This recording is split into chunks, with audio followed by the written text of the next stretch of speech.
ini mungkin kalau tidak ada dipublikasikan atau penulisnya siapa, biasanya kalau Kompasiana tuh ada ya. Jadi nggak perlu ini dimasukkan. Tapi kalau Blogspot itu biasanya emang masukin aja namanya siapa gitu. Tapi biasanya tuh ada kredit langsung namanya gitu. Ya, judulnya udah hook nih. Guru versus robot, haruskah kita takut nilai siswa didominasi AI gitu kan. Terus dari judul ini sebenarnya ada guru versus robot. Nah, titik 2, nah ini jadi subjudulnya ya, haruskah kita takut nilai siswa didominasi AI. Nah, harus dipastikan secara kaidah tata bahasa ya. Haruskah kita takut nilai siswa didominasi AI ini secara struktur bahasa gitu ya, kalau dilihat dari gaya bahasanya ini sebenarnya bukan kalimat yang efektif gitu kan. Tapi kalau kita lihat ini sebagai gaya bahasa yang utuh secara keseluruhan, mungkin masih bisa diterima untuk judul artikel. Ya kan? Jadi diawali dengan haruskah kita takut nilai siswa didominasi AI?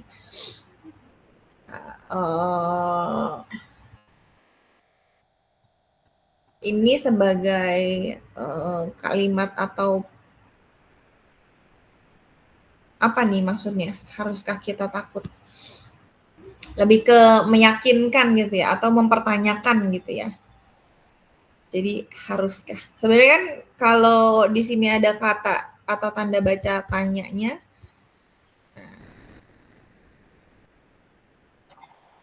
ya kan, lebih ke bukan mempertanyakan tapi meyakinkan. Karena kalau misalnya di sini ada tanda bacanya, ya, nah ini seharusnya kata tanya nih. Kata tanya itu misalnya apakah atau mengapa gitu ya. Atau di mana gitu kan. Karena di sini diakhiri sama tanda bacanya, tanda tanya. Nah, cuman karena ini masih judul ya mungkin masih bisa diartikan sebagai gaya bahasa sih ya.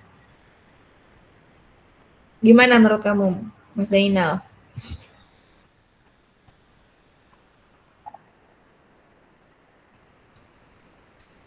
Ya, lebih ke kata tanya ini mungkin apakah perlu diperjelas, misalnya kayak apakah kita harus takut? Gitu.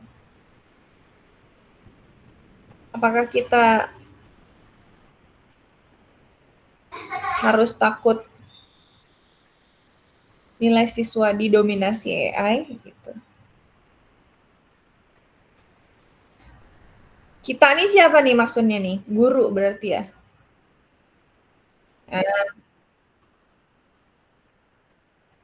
Nah, mungkin bisa ke guru kali ya, karena kan ini kita ini kata ganti orang keberapa ya? Kata ganti orang pertama gitu yang jamak. Jadi kita itu ya berarti saya dengan kamu gitu. Nggak semuanya pembaca guru mungkin ya, walaupun ya mungkin yang tertarik membaca ini guru gitu kan. Tapi karena ini sifatnya umum, informasi yang semua orang bisa baca, mungkin ini nggak bisa dibilang kita di sini. Karena bisa aja punya pandangannya, jangan-jangan ini robot. Walaupun nggak, pasti secara logika nggak dipakai itu gitu ya. Tapi mungkin ini diganti sama guru gitu. Haruskah? Apakah perlu? Haruskah kita takut? Ya ini mungkin diperbaikin yang haruskah sama kitanya ya. Kayak gitu. Nah kemudian untuk judul, ini udah bener ya. Jadi kalau untuk judul boleh menggunakan huruf kapital di awal kata, kecuali kata sambung. Misalnya di sini ada versus. Versus ini nggak dicetak P-nya huruf kapital karena ini adalah kalimat kata sambung kayak gitu. Kemudian misalnya ada penghubung, kata penghubung misalnya dari, ke, nah itu nggak boleh dikasih huruf kapital. Tapi ini udah benar ya secara tanda bacanya. Oke, kita lanjut. Pernahkah Anda membayangkan? Nah, ini nih. Ini Andanya mungkin bisa di huruf kecil ya. Pernahkah Anda membayangkan sebuah ruang kelas di mana para siswa tidak lagi bertanya kepada guru mereka sebut berbisik?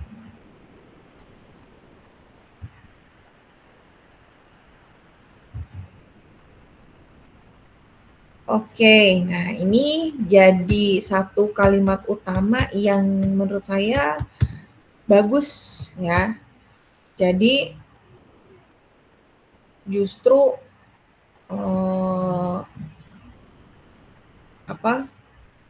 justru kalimat utama dari keseluruhan paragrafnya ini dimulai dengan kalimat tanya yang mengulik gitu, supaya ada kesadaran gitu ya dan tertarik untuk dibaca gitu. Kalau di sini tadi di judul ini dimulai dengan kalimat tanya, nah begitupun di sini di kalimat utama dari paragrafnya ini menggunakan kalimat tanya juga.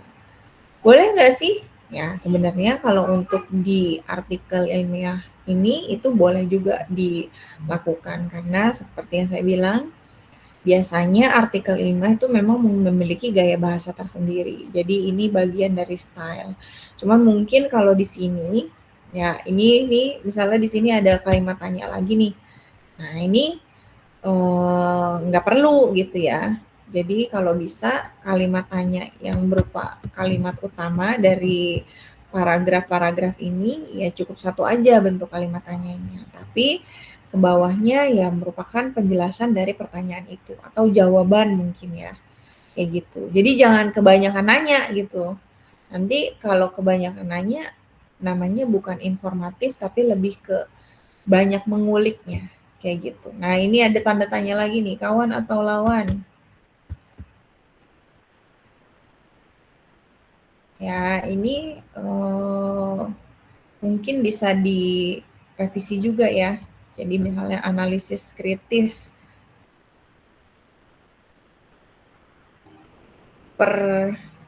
pergumulan atau misalnya perdebatan antara kawan atau lawan misalnya kayak gitu. Atau nggak perlu lagi judul yang kayak begini. Ini kan namanya subjudul ya. Data dan fakta di lapangan, terus kemudian di sini analisis kritis. Nah, ini bisa juga ini langsung dihapus ya. Jadi cukup langsung ke paragraf itu sendiri gitu.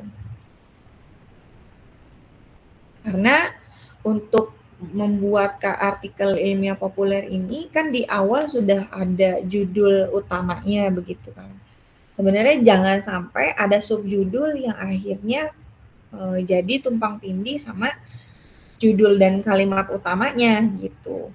Kalau ini kan jadi kayak judul baru nih, analisis kritis kawan atau lawan. Jadi ini boleh dihapus aja langsung ke tulisan secara kritis kita harus melihat bahwa faktanya AI sebenarnya dan lain sebagainya kayak gitu.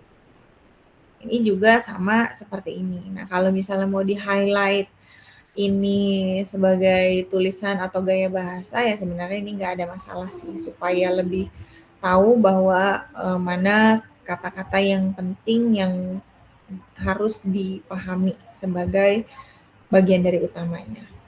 Nah ini juga nih kesimpulan sebagai kesimpulan pribadi. Nah ini juga nggak perlu ya, gitu. Langsung nggak usah bilang sebagai kesimpulan pribadi gitu ya. Dari berbagai hal gitu atau dari berbagai pendapat dapat disimpulkan bahwa kecerdasan buatan hanyalah gitu, kayak gitu ya. Jadi nggak ada kesimpulan pribadi dalam artikel ilmiah gitu. Ini walaupun sifatnya pribadi, tapi nggak boleh disampaikan secara pribadi gitu.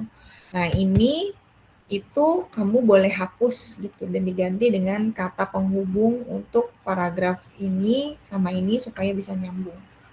Misalnya dari berbagai hal tersebut kita dapat simpulkan bahwa kecerdasan buatan hanyalah sekumpulan misalnya kayak gitu ya. Jadi ada kata penghubungnya, tapi bukan langsung tulisan gini kesimpulan kayak gitu. Ya itu. Nah ini kalau kayak yang huruf-huruf tebal kayak gini sebenarnya nggak ada masalah ya. Itu boleh dilakukan untuk artikel ilmiah. Yang penting bahwa kata atau kalimat atau frase yang dicetak tebal ini itu bagian dari judul, bukan menjadi judul tersendiri. Kayak gitu. Nah, ini data dan fakta di lapangan. Nah, ini juga boleh diganti misalnya berdasarkan data dan fakta di lapangan gitu ya. Dunia pendidikan saat ini sedang mengalami pergeseran besar kayak gitu. Ya. Terus perhatikan juga nih teman-teman ya, tolong diperhatikan tanda baca. Huruf kapital harusnya di kapital, huruf kecil ya harusnya huruf kecil gitu ya. Jangan sampai ada di dalam satu kalimat huruf kapital ada di tengah-tengah gitu. Kecuali penamaan-penamaan misalnya nama tempat ya kan. Atau nama misalnya di sini aplikasi ada AI. Nah, ini emang nggak bisa dicetak kecil ya karena memang secara aturan AI ini bentuknya hurufnya kapital. Atau ChatGPT yang merupakan brand ini juga ditulisnya sesuai dengan apa yang dimasukkan ke dalam aturannya mereka kayak gitu. Tapi untuk yang lainnya, misalnya nih kayak gini nih ya, berdasarkan data dan fakta di lapangan, nah itu semuanya ya huruf kecil ya, paling huruf B-nya aja yang di depan yang dikapitalin kayak gitu. Gimana Mas Zainal? Ada yang mau ditambahkan?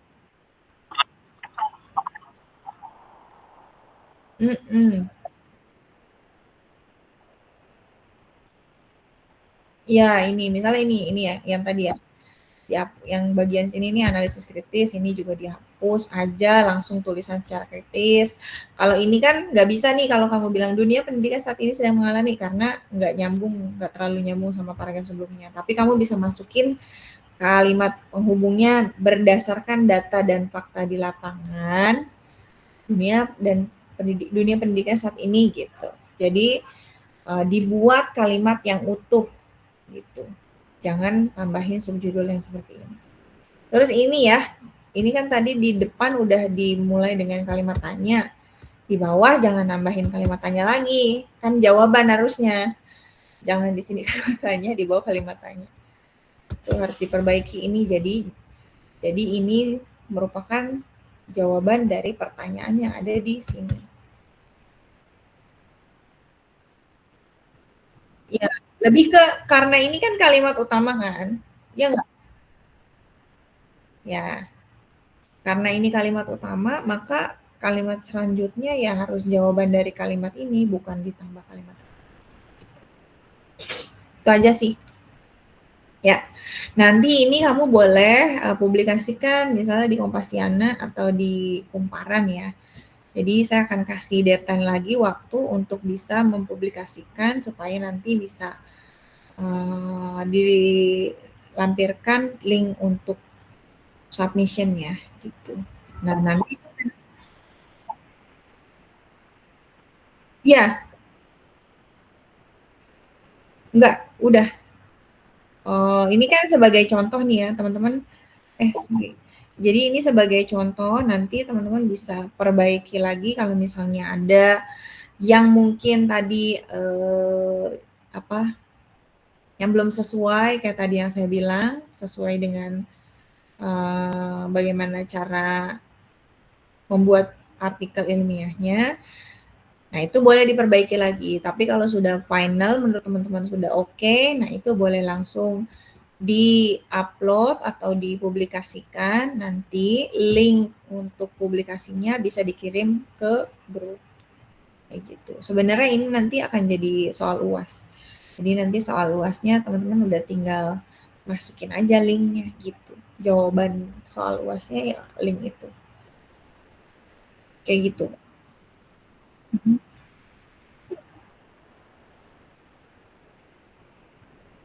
Kalau ini misalnya kamu ngutip nih, misalnya berdasarkan, nah ini tadi tuh ada data dan fakta di lapangan, nah itu kan sebenarnya kurang kuat ya.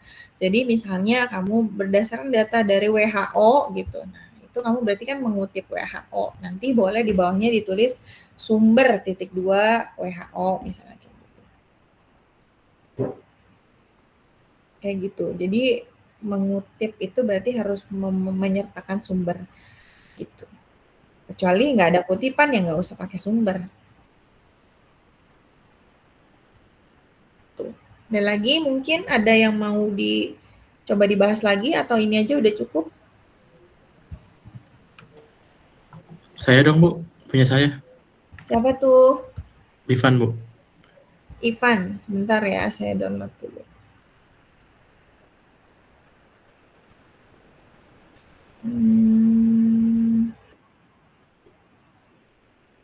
Ya,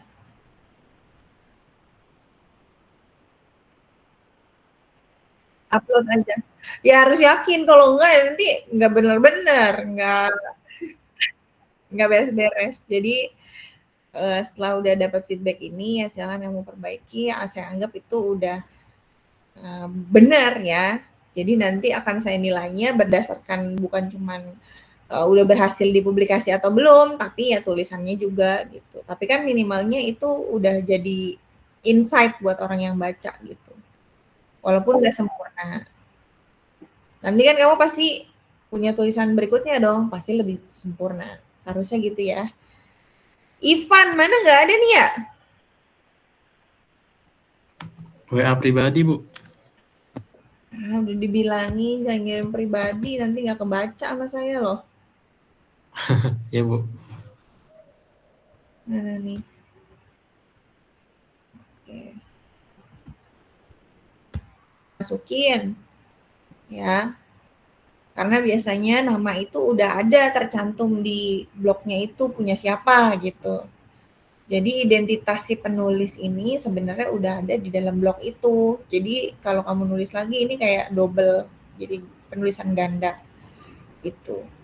Kalau nulisnya di Kompasiana, saya kurang tahu kalau Kompasiana ya, tapi kalau misal di Kumparan itu kamu udah judulnya di sini, penulisnya siapa, jadi kamu nggak perlu lagi nulis oleh Muhammad Zainal Hakim, nah itu nggak perlu lagi.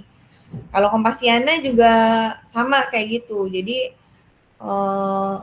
penulisnya siapa itu ada kolom tersendiri untuk nulis itu, jadi nanti kamu artikelnya polosan aja gitu.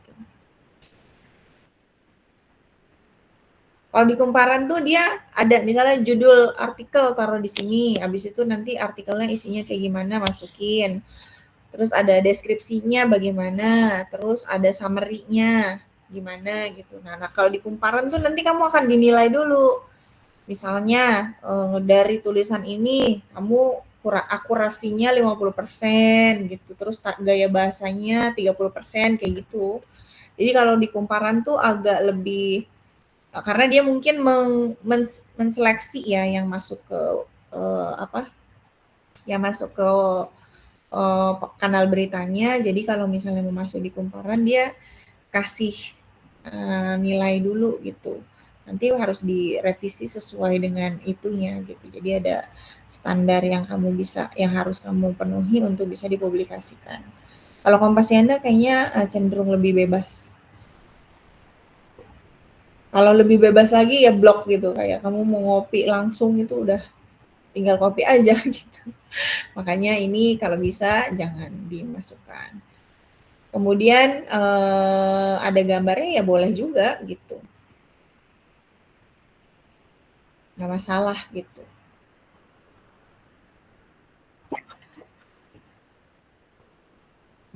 Udah oke. Okay.